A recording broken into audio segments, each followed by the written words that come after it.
सुप्रभात। मैं सीमा सिंह आज हिंदी भाषा में पर्यायवाची शब्द को बताने जा रही हूँ। पर्यायवाची शब्द आपको चित्र दिखाई दे रहे हैं। इन चित्रों में सबसे पहला जो चित्र है उसमें अध्यापक कक्षा में पढ़ा रहे हैं। दूसरे चित्र में गुरुजी को प्रणाम करो।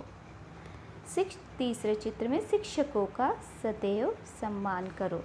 इसी तरह आसमान में बादल छाए हैं। आकाश में बादल छाए हैं। वृक्ष हमारे उपयोगी मित्र हैं। पेड़ हमारे उपयोगी मित्र हैं। कुछ शब्द एक जैसे ही अर्थ प्रकट करते हैं। तो अध्यापक, गुरुजी, शिक्षक, ये क्या है? ये समान अर्थ हैं। समान अर्थ को प्रकट करने वाले शब्दों को पर्यायवाची शब्द कहते हैं।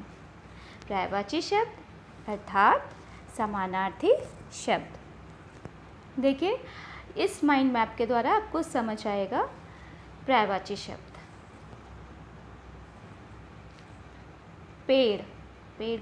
पेड़ का चित्र बना हुआ है। उसका और भी नाम है, मतलब समान अर्थ है, तो उसे कहते हैं हम वृक्ष, पेड़। इसी तरह किताब, पुस्तक, नदी, सरिता, चांद, शशि, सूरज, रवि, बारिश, वर्षा। चित्र दिए हुए हैं, उनके अलग अर्थ, अलग अलग और भी शब्द हैं जिनका अर्थ एक ही होता है।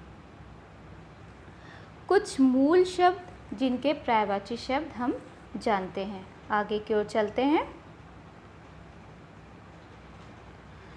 कुछ प्रमुख पर्यायवाची शब्द। अग्नि, आग, अनल, पावक, आँख, दृग, चक्षु, नयन, नेत्र, लोचन। आकाश, अंबर, गगन, नभ, व्योम, अंतरिक्ष। ईश्वर, भगवान, प्रभु, देव, स्वामी।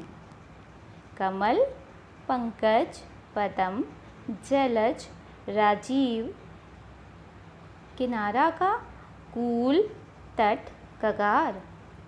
गंगा, भगीरथी, मंदाकिनी, सुरसरी।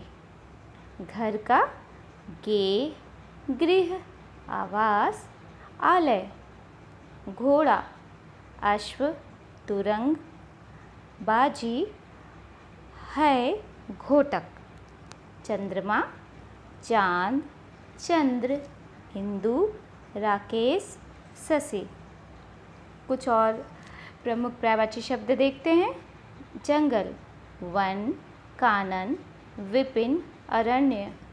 तालाब, तड़ांग, सरोवर, जलाशय। नदी, तटिनी, सरिता, तरंगिणी। पानी, जल, नीर, सलील, अम्बु। इस तरह हम देखते हैं कि जो शब्द हैं उनके और भी समान अर्थ वाले शब्द होते हैं। तो इस तरह से आपने देखा कि पर्यायवाची शब्द किसे कहते हैं और कुछ पर्यायवाची शब्द कुछ प्रमुख पर्यायवाची शब्द हमने देखा। धन्यवाद।